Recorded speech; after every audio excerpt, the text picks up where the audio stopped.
It's Accountex 2023. We're live in London, streaming on YouTube and LinkedIn. I'm here with Lee Chambers. Hello to you, Lee. Pleasure to be here, Rob. Lee, it's great to have you. For people that haven't come across you, tell us who you are and what you're doing here. Yeah, so I'm here in terms of my company, Essentialise. We do a lot around workplace wellbeing and inclusion. Comically, I started my career as an accountant and then got spat out of the industry and thought I'll do something else, set up a tech company, sold that, lost the ability to walk, and then thought health's quite important. What can I do? And off I went. Well, the rest is history, as they say. Given that you're a qualified accountant, you're uniquely placed to speak into the world of accountants right now. What are you seeing? What are the key issues? What's coming up in conversations? Yeah, it's really interesting because obviously from a talent perspective, that's driving our business. Yeah. It's not necessarily we need well-being, it's we need to find ways to attract, retain and acquire talent. And obviously having, an expectation, like many employees do now, especially the young generation, that you have well-being as part of what you do, that there is movement in the profession towards a more, equitable way of working, and people finding ways that they can not only be trained to be more well, but actually create systems and structures and make processes more seamless.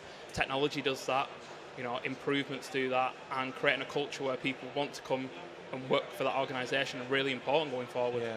You said it tongue-in-cheek that the accounting profession spat you out, but there is a lot of pressure in the accounting role, isn't there? It's not changed too much in that you've got to put in the hours, you've got to serve your time, we'll promote you maybe, but maybe the seas are changing?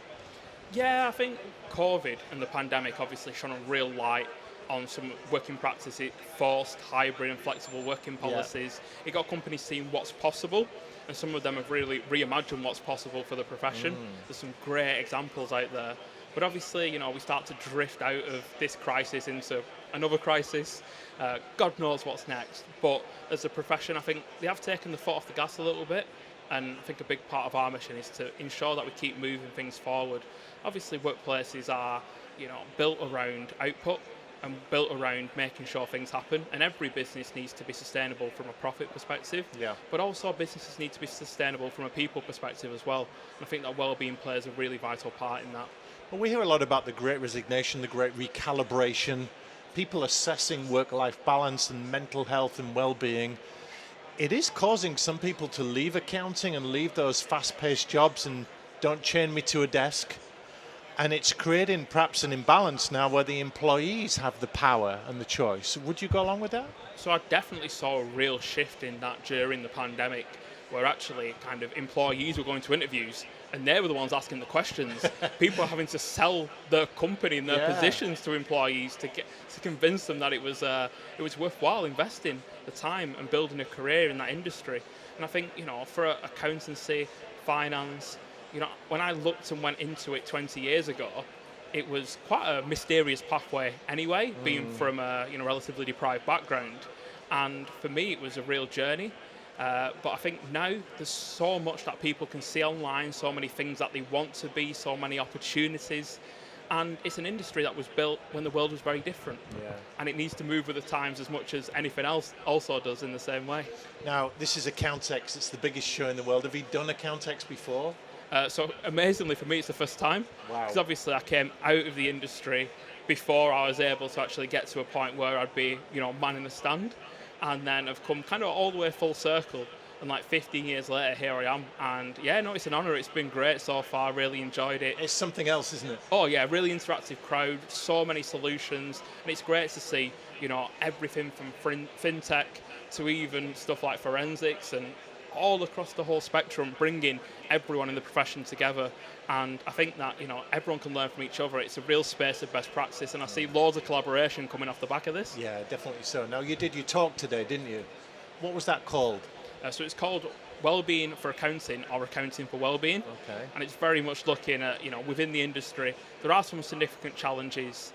91% of employees have said in their busy season, they've felt stressed to a point where it's detrimental for the well-being, and over 60% of people are working more than 48 hours a week.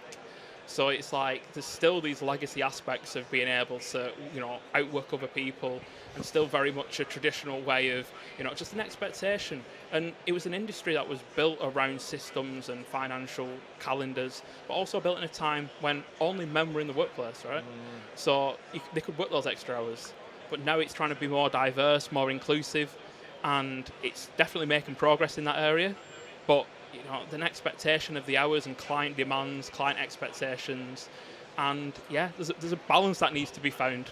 Definitely, and when you look at who runs accounting firms, traditionally they are the older, middle-aged guys, the baby boomers, 50, 60 somethings, who were brought up to say, put in your time, mental resilience, suck it up, grow a pair, don't complain, don't grumble, just get on with it. But we can't do that anymore. People are suffering. Yeah, and I think that, if we kind of look at the wider world, there are significant challenges. Generational differences, there definitely is.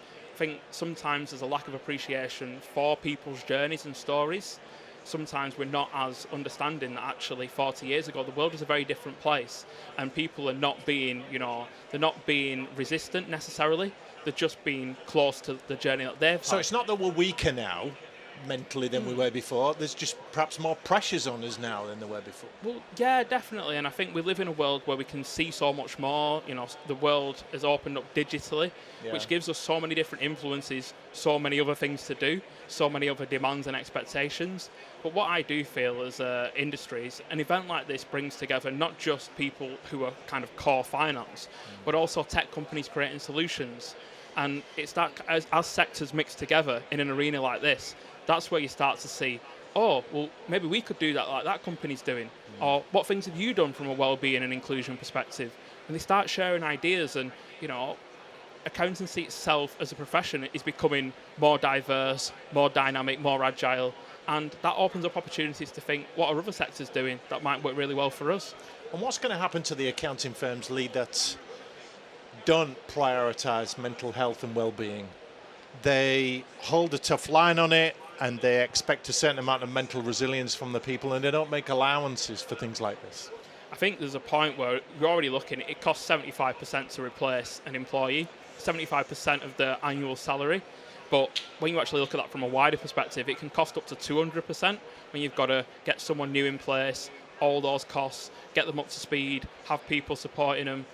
The ripple effect of losing someone is massive. Yeah. And, as people or companies are struggling to get that talent in, it's becoming more and more of a driver. And a simple expectation, if we look at what employees are coming in now, they want to look at what the package is, but they also want to know, what support am I getting? What are you doing around these things, such as, sustainability, well-being, inclusion? What are you doing? And people are asking those questions. If you don't prioritise those, whether it's the Better Business Act coming into force, whether it's people voting with their feet, at some point you will find yourself struggling to keep delivering the work that you're doing, because the people are just, we have to be sustainable. Yeah. Use the word struggle. I'm thinking, if I'm being employed by an accounting firm, I would want to know, if it comes down to it, that it's okay for me to admit that I'm struggling. It's okay for me to show some vulnerability and some weakness if I'm not coping, because if you make me bottle that up, that's going to be more problems for you and me down the line. Yeah, definitely. And it's that proactive, preventative approach that's really shown to be effective. And it's sometimes about what you take away, not what you add. Lots of companies are like, well, we need this training and we need, this activity. Sometimes it's looking from an organisational perspective. Can you take away some of those client niggles so they don't impact the employee? Can you make some processes smoother?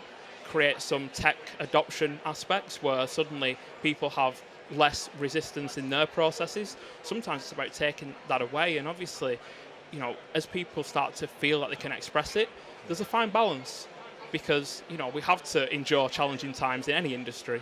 But it's about thinking how we can support people when they feel that they can step in and need that support, and that people actually feel safe enough to ask for it when they need it. Well, you've been very practical in your advice so far, but just finish with a couple of tips for accounting firm leaders, particularly, Lee, that want to set a culture of acceptance and mental well-being in their firms. Are there any quick wins or things that they can do to foster a better atmosphere and prioritise this? Yeah, I definitely think, firstly, ask your people.